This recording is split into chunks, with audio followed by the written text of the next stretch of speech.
పాఠశాల నిర్మించుకోవడానికి అవసరమైన స్థలాన్ని విరాళంగా అందించిన స్థలదాత వేమిరెడ్డి వెంకట నరసిరెడ్డి గారు మాట్లాడతారు.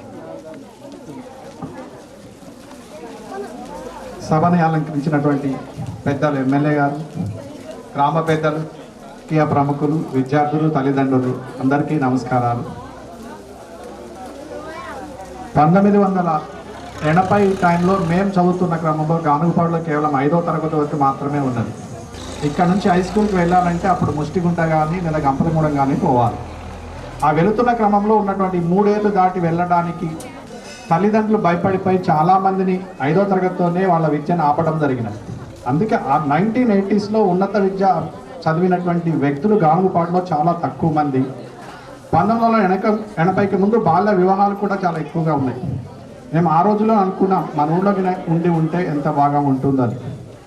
సో అది ఈ రోజుకి ఒక కార్యరూపం దాల్చి ఇలా వచ్చి ఒక మంచి రోజు ప్రారంభించడం అనేది మనందరం గానుగపాడు ప్రజలం చేసుకున్నటువంటి అదృష్టం. దానితో పాటు ఇందాక కూడా చెప్పాను నేను, సెప్టెంబర్ 17 అనేది ఒక ప్రముఖమైన రోజు. స్వాతంత్రం వచ్చిన తర్వాత ఈ గానుగపాడు పరిగణ మొత్తం కూడా తెలంగాణ నిజాం నవాబు పరిపాలనలో ఉండి మనకి 1948 సెప్టెంబర్ 17 మాత్రమే అధికారికంగా 3 రంగుల జెండా ఎగరేసి స్వాతంత్రాన్ని ప్రకటించుకున్నటువంటి రోజు. అలాంటి అద్భుతమైన ఈ సెప్టెంబర్ 17న పెద్దల చేతుల మీదుగా ఈ హై స్కూల్ ప్రారంభించడం అనేది మనం చేసుకున్నటువంటి గొప్ప అదృష్టం. ఈ ఊర్లో చాలామంది మంచి మనుషులు, గొప్పవాళ్ళు ఉన్నప్పటికీ ఈ స్థలాన్ని మా అమ్మా నాన్నగారి పేరు మీద ఇవ్వడానికి మాకు ఈ అదృష్టం కల్పించినటువంటి కొందరు ప్రముఖులు ఉన్నారు. డెఫినెట్గా మనం వాళ్ళందరినీ గుర్తు తెచ్చుకోవాల్సిందే. మా మిత్రుడు శ్రేయభిలాషి శీలం నాగిరెడ్డి, దెన్ రామ్ ప్రదీప్ మాస్టర్ గారు.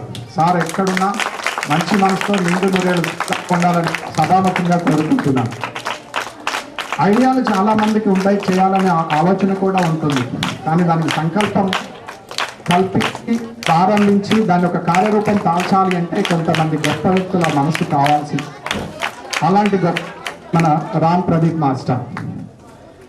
మనలో చాలామంది దానం చేసే గుణం ఉంది, ఇవ్వగలిగినటువంటి సామర్థ్యం ఉంది, కానీ ఎక్కడ ఇవ్వాలి, ఎలా ఇవ్వాలో చేయడానికి మనకు ఆలోచన లేదు, దారి కూడా తెలియదు.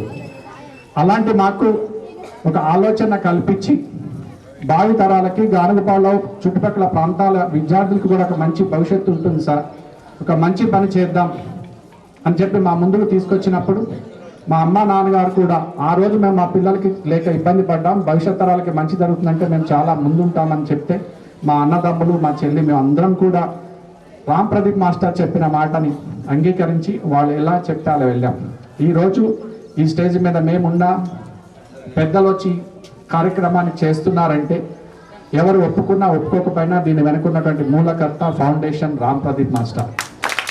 రామ్ ప్రదీప్ మాస్టర్కి సభాముఖంగా అందరి తరఫున ప్రత్యేక ధన్యవాదాలు తెలియజేస్తున్నాను. సార్ పుట్టిన ఈ ఊరు కాదు, చదువుకున్న ఈ ఊరు కాదు, కానీ పనిచేసిన ప్రాంతాన్ని అభివృద్ధి చేయడంలో పెద్దలందరినీ కలిసి అందరినీ ఒప్పించి ముందుకు నడిపించి ఒక కార్యరూపం దాల్చడానికి గొప్ప మనసున్న వ్యక్తి. డెఫినెట్గా is the best teacher, no doubt. So సభాముఖంగా అందరి తరఫున ధన్యవాదాలు తెలియజేస్తున్నాను. సో భవిష్యత్తులో కూడా మా గ్రామ అభివృద్ధికి, ఈ స్కూల్ అభివృద్ధికి రాజకీయ నాయకులు, పెద్దలు ఎలాంటి తోడ్పాటు కావాలన్నా కూడా అందిస్తారని ఆశిస్తూ ఈ కార్యక్రమానికి వచ్చి ప్రారంభించినటువంటి పెద్దలు శ్రీ కొలికపూడి శ్రీనివాసరావు గారికి సభాముఖంగా మా కుటుంబం తరఫున, మా గ్రామం తరఫున ధన్యవాదాలు తెలియజేస్తూ thank you everyone. Thank you very much.